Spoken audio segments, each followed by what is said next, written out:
Abre a sua Bíblia, então, Ageu, capítulo 2, versículo de 4 a 9, a palavra diz assim: Ora, pois, sê forte, Zorobabel, diz o Senhor, e sê forte, Josué, filho de Jeozadaque, sumo sacerdote, e tu, todo o povo da terra, sê forte, diz o Senhor, e trabalhai, porque eu sou convosco, diz o Senhor dos exércitos.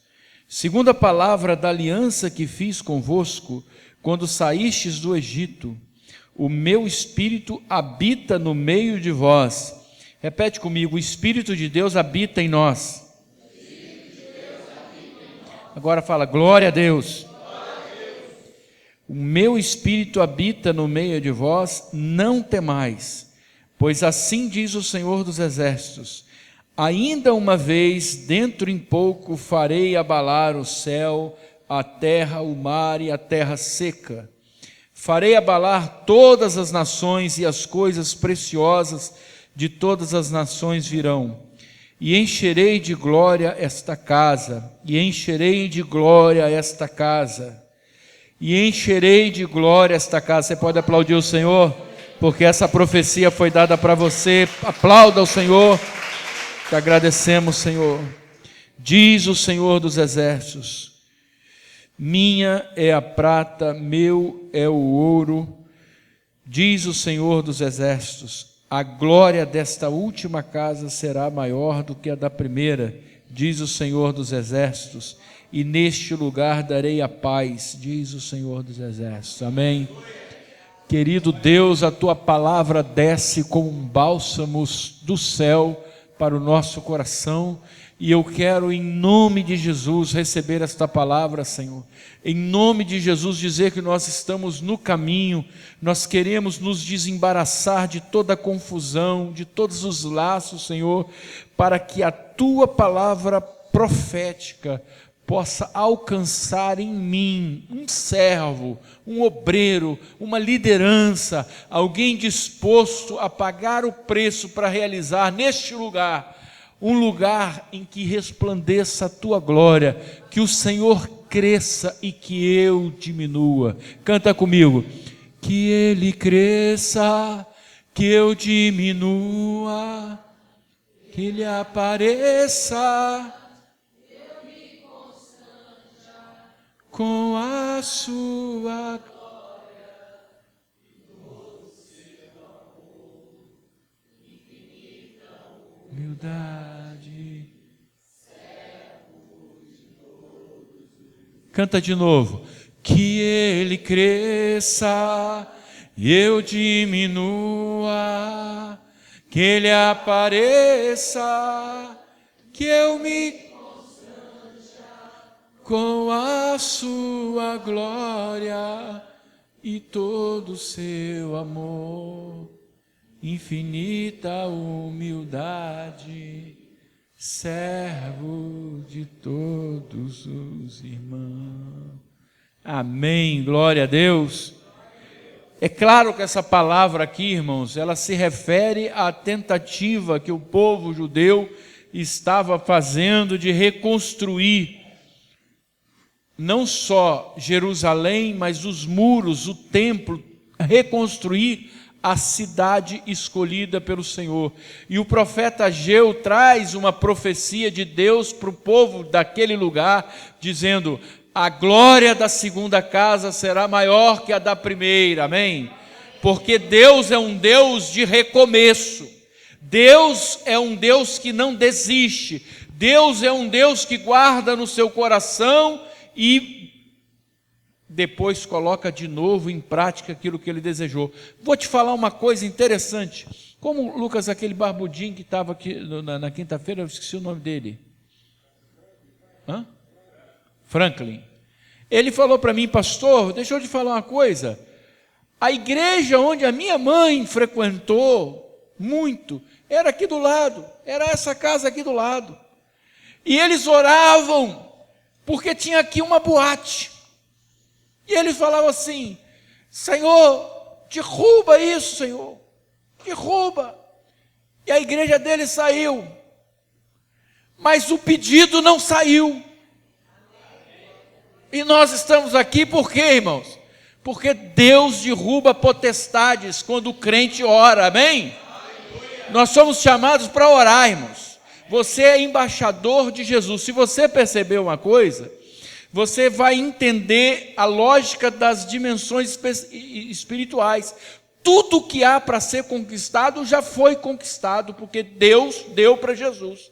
E as pessoas que foram dadas a Jesus estão à disposição daqueles que foram chamados para serem líderes e embaixadores do Rei Jesus, amém? Na Igreja Batista tem esse grupo dos embaixadores do Rei, não é? Eu acho bacaninha isso, né? Só que a maioria daqui não pode mais participar, que tem uma idadezinha, né? Então, estamos fora, tá? Então, irmãos, quando a profecia vem, ela vem para dizer para o povo, olha, deixa eu te falar, esforça-te. E esse esforça-te mexe com uma coisa muito preciosa no meu coração, que são os meus desejos. Eu tenho um caminho a percorrer, que é o caminho que Deus colocou à minha frente. Eu e você, nós estamos caminhando no mesmo trilho, a mesma coisa, nós estamos sentindo a mesma coisa. A lógica, o significado da sua vida passa exatamente pelo reconhecimento desse caminho.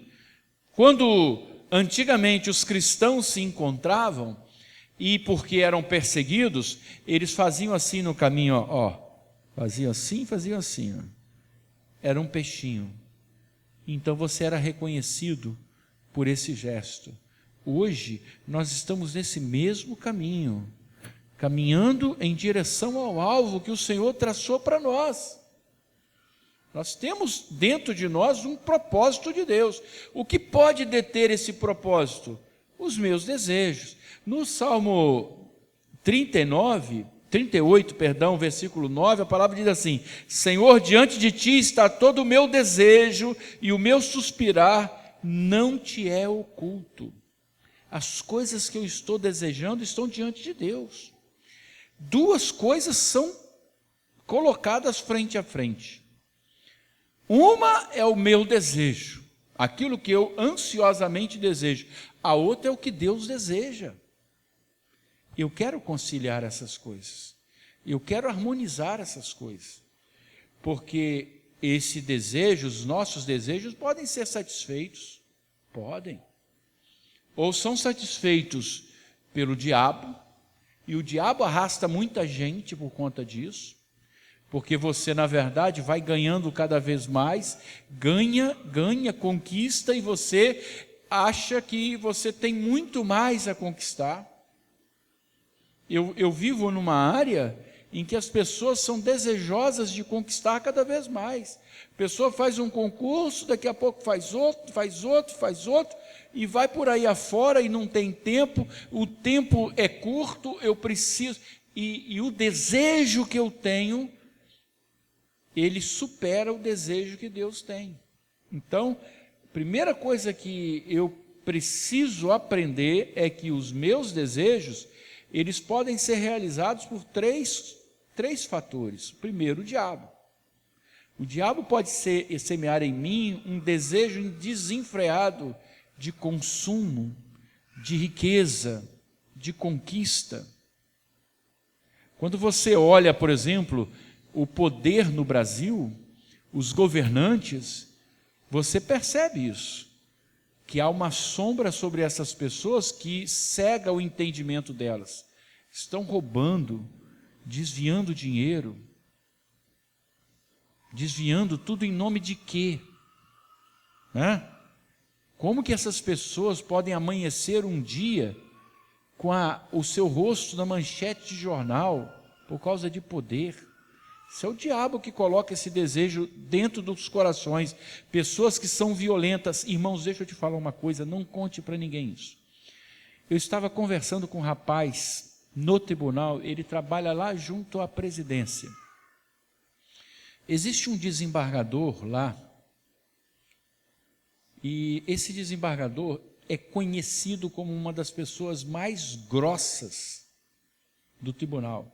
Até os desembargadores reconhecem que ele é uma pessoa destemperado, grossa. Para você ter uma ideia, ele chegou por uma servidora e falou assim: minha filha, entre o mar e as pedras, você nem molusco é, você não é nada.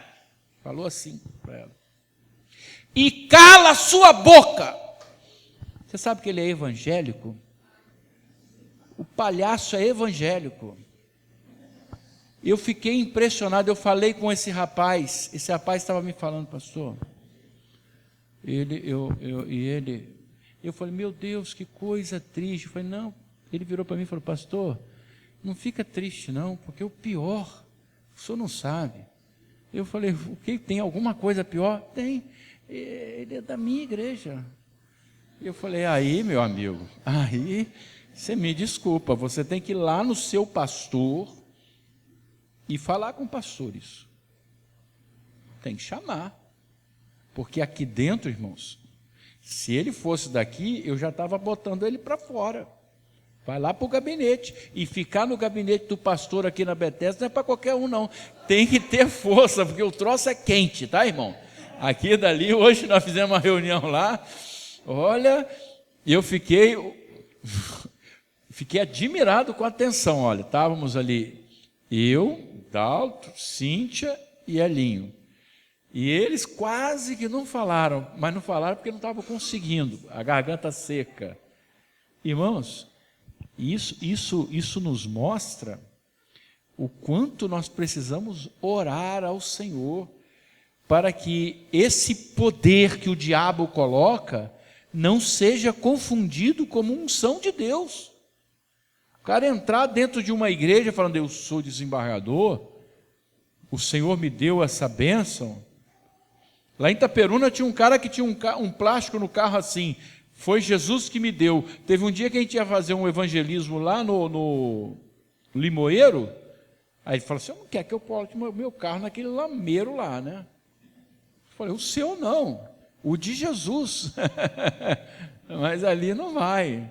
Irmãos, então eu preciso ter muito cuidado na minha vida espiritual para pedir ao Senhor, os meus desejos têm que estar em harmonia com os teus, porque o diabo pode me dar coisas, pode, ele pode te dar um emprego que te tire o tempo de trabalhar na igreja, ele pode te dar dinheiro que te impeça de prestar atenção nas coisas de Deus, ele pode te dar ocupação. Lembra da história de Marta e Maria? Marta estava super ocupada. O diabo pode fazer isso, tirar o nosso tempo. Você quer ver uma coisa que é terrível, irmãos? Videogame. Você vai jogar um videogame, se bobear, você amanhece o dia naquilo. Amém? A coisa foi, né? Você está, por exemplo, olha, jornal. Vou ver só o jornal. Quando você percebe, você já viu 8 jornais, revistas. A gente tem que ter muito cuidado.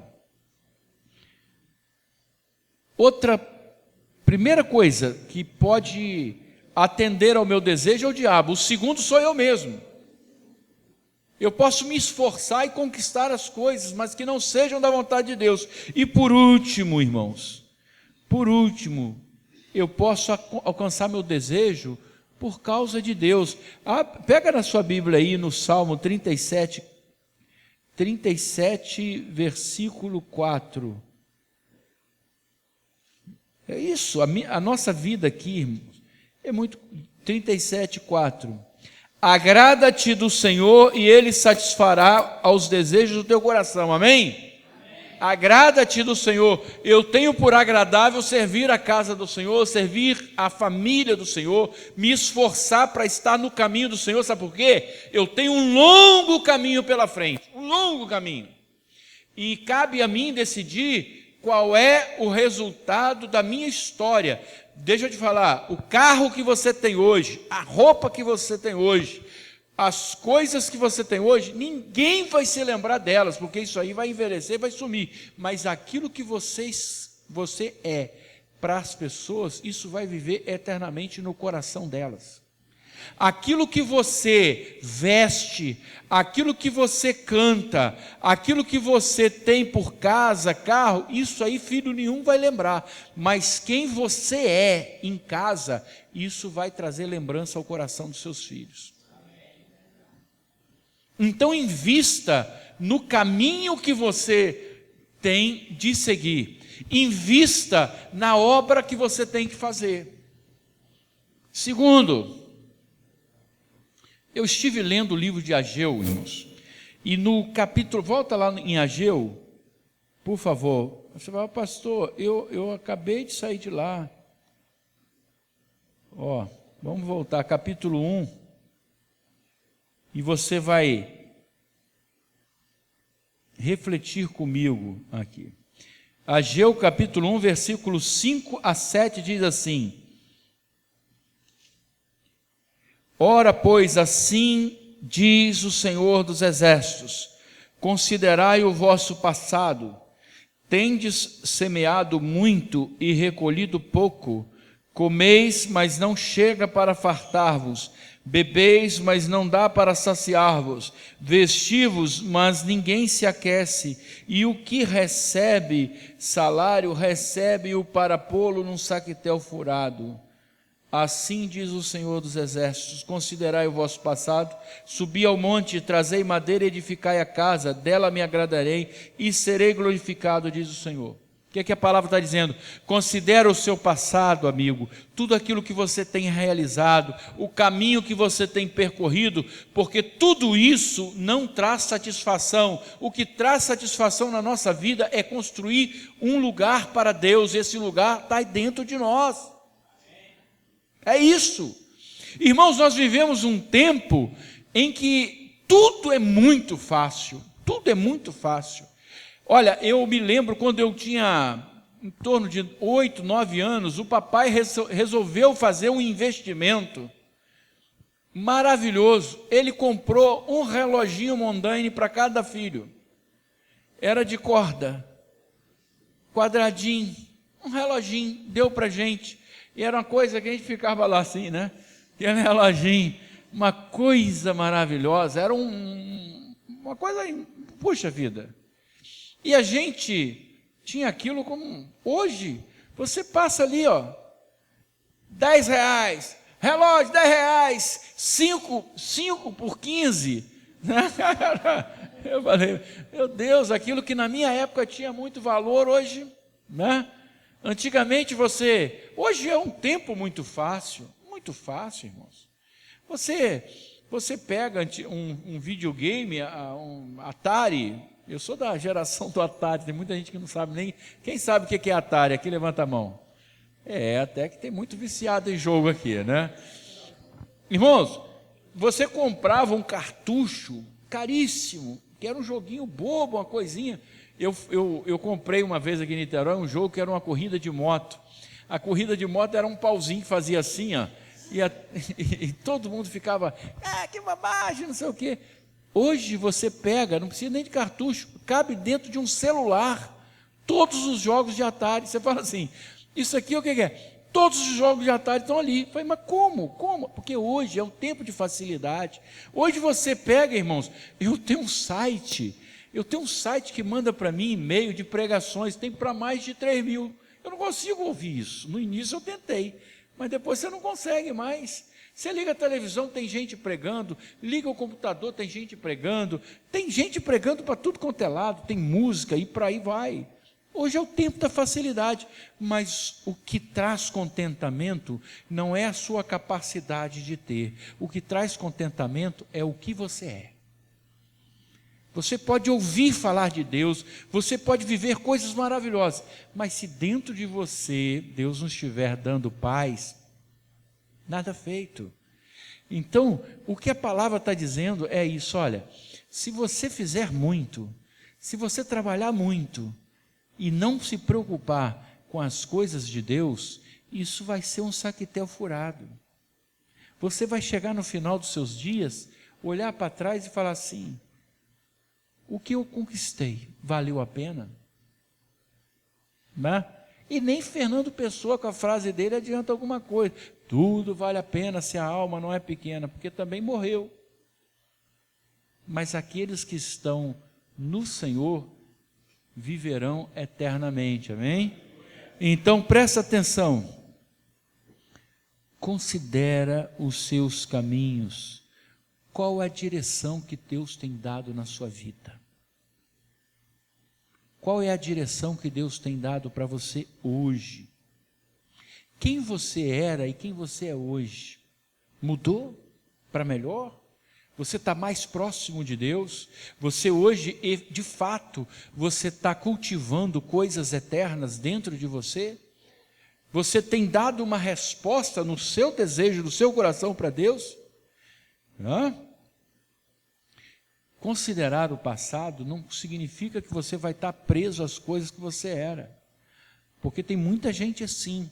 Um dia eu estava lá em casa com a minha sogra e eu falei com ela: antigamente que era bom, né, dona Marildes? Ela olhou para mim e falou assim: de jeito nenhum. De jeito, você fala isso porque você nunca passou uma camisa com ferro em brasa. Se você tivesse passado, você não ia falar isso. Antigamente era horrível, né?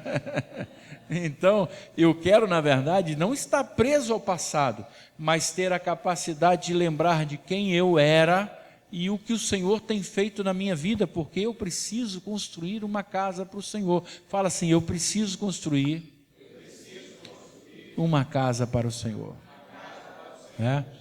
Tem uma historinha que eles contam, piada isso, né? Que o menininho, depois do culto, ele pegou o púlpito da igreja e começou, esse aqui não tem rodinha não, tiraram a rodinha, começou a puxar o púlpito. Aí perguntaram: meu filho, você vai levar esse púlpito para onde? Lá para casa. Ele falou: mas você vai levar para casa? Por quê? Porque quando meu pai está diante do púlpito, ele fica uma maravilha. Em casa é um inferno, mas quando põe em pé na igreja, que bênção. Então eu preciso começar a confrontar os meus desejos com os desejos de Deus e aquilo que eu estou realizando com aquilo que Deus quer que eu realize, amém? E, irmãos, e não é fácil, né? O reino de Deus precisa ser implantado hoje, agora. Você sabe, talvez eu seja dramático demais, mas não perco por ser realista. É algo que me marcou muito. Eu sempre em Arraial visitei o hospital de Arraial, que era uma experiência única na vida de qualquer pessoa, e nós combinamos o seguinte: nós só vamos visitar 3 pessoas, porque senão você, né, era o nosso limite. Um dia eu estava passando e eu senti o chamado de Deus. Tinha um rapaz no quarto. Eu parei e voltei. Aí o Lanati, que estava comigo, falou assim: pastor, nós já visitamos 3. E eu falei: não, vamos visitar esse. Voltamos. Quando nós conversamos com aquele rapaz, ele estava falando: olha, eu estou aqui, ele ia operar de alguma coisa e tal, não vou me alongar. Nós oramos com ele, ele estava com a Bíblia, falamos de Jesus. Ele falou: olha, eu era desviado, estou aqui, estou meio perdido. Conversamos com ele. No dia seguinte, depois da escola dominical, passei lá no hospital. Ele ia operar, ele morreu. E aquilo mexeu comigo. Eu falei assim: eu tenho certeza que Jesus me levou ali para falar com ele. Tenho certeza. O reino de Deus precisa ser implantado hoje, irmãos. Não tem tempo para você deixar para depois. Depois eu vejo isso. Não, os seus filhos, a sua casa precisam ser trazidas para perto de Jesus. Precisam. Porque é uma urgência. Apocalipse 3, versículo de 20 a 21 diz assim: eis que estou à porta e bato. Se alguém ouvir a minha voz e abrir a porta, entrarei em sua casa e cearei com ele e ele comigo. Jesus está batendo na porta das pessoas através da gente. Nós tínhamos um projeto lá em Itaperuna que se chamava 5x5. Eu tinha um doblô. Não cabia todo mundo.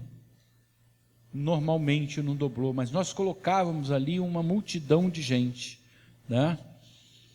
A Jane ia para... Eu já coloquei 18 pessoas no doblô, para você ter uma ideia.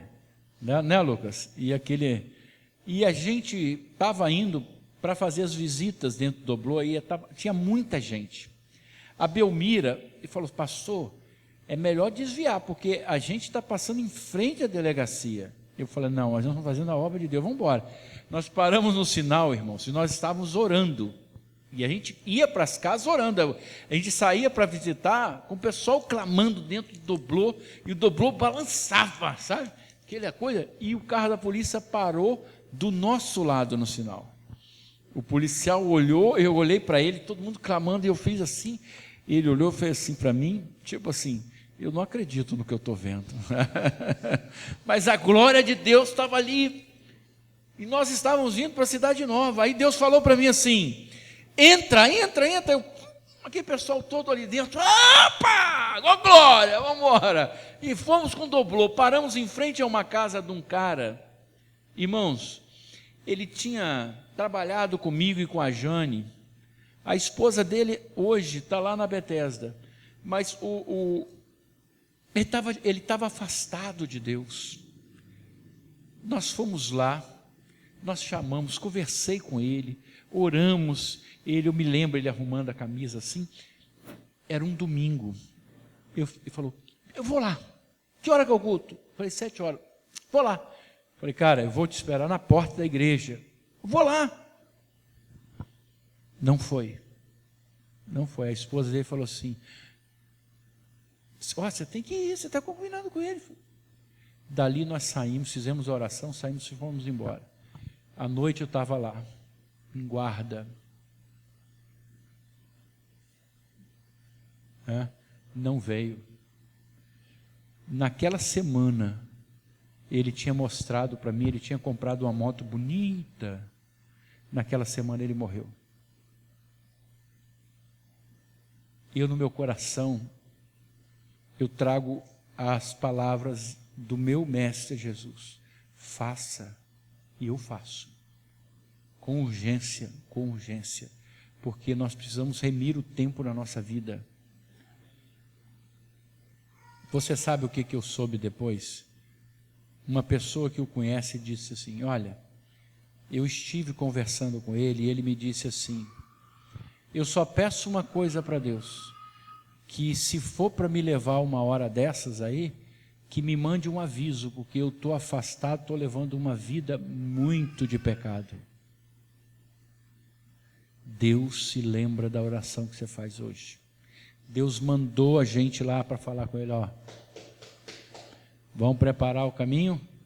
E eu estou falando para você hoje, nós temos um chamado do Senhor. O reino de Deus, ele está necessariamente numa ordenança de Deus, né? Mateus 28:19, a palavra diz: ide, fazei discípulos de todas as nações, batizando-os em nome do Pai, do Filho e do Espírito Santo, ensinando-os a guardar todas as coisas que eu vos tenho mandado. E eis que eu estou convosco todos os dias, até a consumação dos séculos.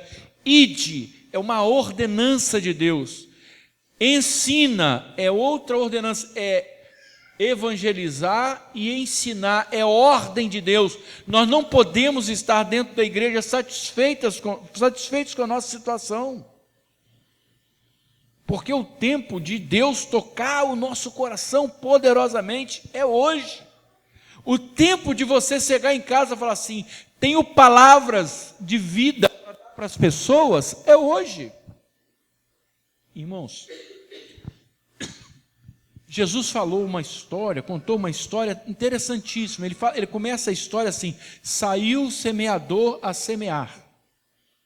Por que Jesus falou que o semeador saiu a semear? Porque nem sempre aquele que tem obrigação de fazer, faz. Tem muito semeador que não semeia, amém? Tem muito pastor que não pastoreia, tem muito evangelista que não evangeliza, tem muito cristão que não anuncia. Então Jesus falou: saiu o semeador a semear. E aí ele fala que a primeira semente caiu na margem da estrada. Caiu na beira da estrada. E aí ela ficou lá, as aves passaram e comeram aquela semente. Sabe o que é margem? Margem é um lugar do lado da estrada, perto da estrada, quase acertou o caminho, quase acertou o terreno. Eu tenho muito medo desse quase na minha vida. Quase fiz, quase cantei, quase estudei. Isso não leva a lugar nenhum. Essa história, quase passei, é nada, não passou, não é? Qual a diferença entre o que quase passou e o que não passou? Não é? Eu prefiro não passar. Fala assim, se é para arrebentar, arrebenta a boca do balão.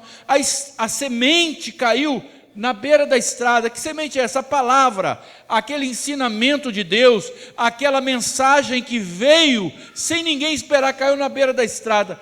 Poxa vida, podia ter crescido, podia, mas não cresceu. Veio a ave e comeu. Jesus fala assim, depois veio uma que caiu em lugares pedregosos, sem muita terra. Você vê isso às vezes acontecer, a semente cair num lugar onde tem muitas pedras, ela até chega num cantinho. Ela pode crescer, a plantinha pode crescer. O que acontece? Quando vem o sol, a pedra esquenta, a planta morre.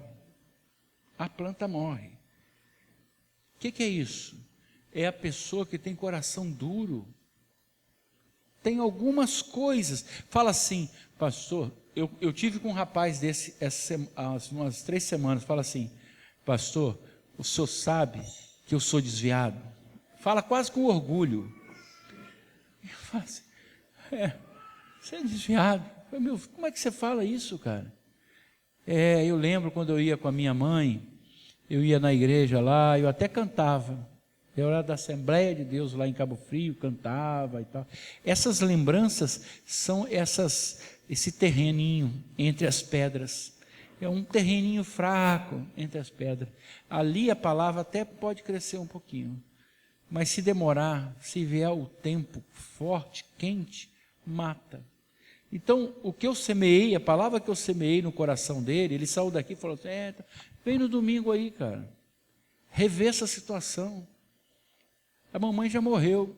Então, traz de volta os ensinos dela para a sua vida. Não veio. A semente pegou o sol de Cabo Frio, porque ele viajou para Cabo Frio, né? A semente murchou nas praias de Cabo Frio, né? Mas a semente foi colocada lá. Jesus falou, a semente foi colocada, né? Outra cai entre espinhos. Essa que é terrível. Essa que cai entre espinhos, cai no coração de pessoas da igreja. Pessoas que têm o coração espinhoso.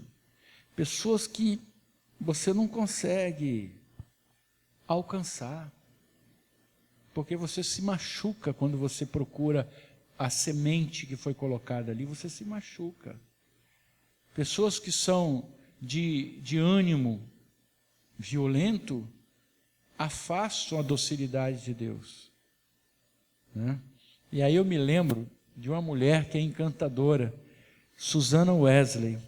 Susana Wesley, mãe de John Wesley, ela morava numa casa e ela teve o costume, quando ela ia orar, ela sentava na cadeira de balanço. Não sei se vocês conhecem a história dela.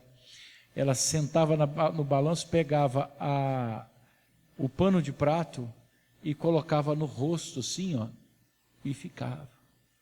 Ali ela ficava quieta. E os filhos sabiam, mamãe está orando. Ninguém atrapalhava.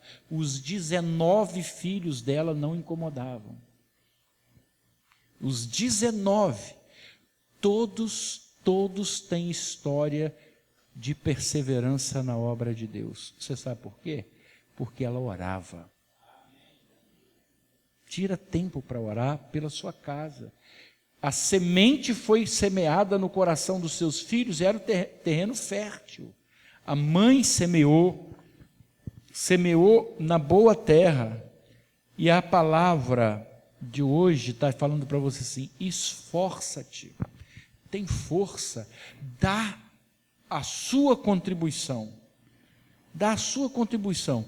Tem uma história, que eu não sei se verdadeira.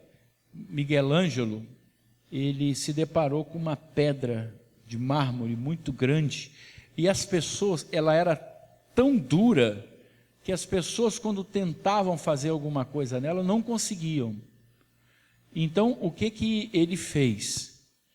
Ele pegou e mandou construir uma casa ao redor da pedra, e ele morou ali, 2 anos ali dentro, e as pessoas só ouviam o barulho, pá, pá, pá, pá, pá. Quando ele terminou, ele saiu e falou: pode tirar, desmonta a casa. Quando eles desmontaram, estava a estátua de Davi. Você conhece a estátua de Davi? Dizem que essa história é verdadeira. Ele tirou da pedra bruta uma obra de arte. E aí, quando você pega Isaías 51, você percebe que Deus está semeando em você, Deus está fazendo uma obra no seu coração, e você tem que fazer a sua parte, você tem que se esforçar. A palavra Isaías 51 diz: ouvi-me vós os que seguis a justiça, os que buscais ao Senhor, olhai para a rocha de onde fostes cortados, e para a caverna do poço de onde fostes cavados. Qual é essa pedra, irmãos? Onde Deus tirou uma obra de arte. Que pedra é essa? Jesus, a pedra angular, a pedra que sustenta toda a nossa história, é Jesus. Nenhum de nós poderia fazer nada nessa pedra. Olha para a pedra e fala assim: essa é a obra que o Senhor fez para mim, essa é a obra. E aí eu digo para você: esforça-te, tem bom ânimo. Isso é um clamor pessoal. Depois ele fala que todo o povo se reúna e trabalhe, porque Deus tem uma aliança com você.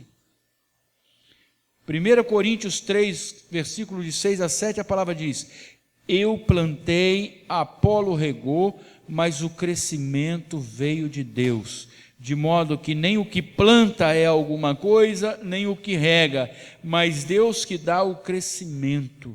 É Deus que faz você crescer, é Deus que faz as coisas acontecerem na sua vida. Você precisa descansar no Senhor e falar: Senhor, resolve por mim, dá testemunho do Senhor na sua vida.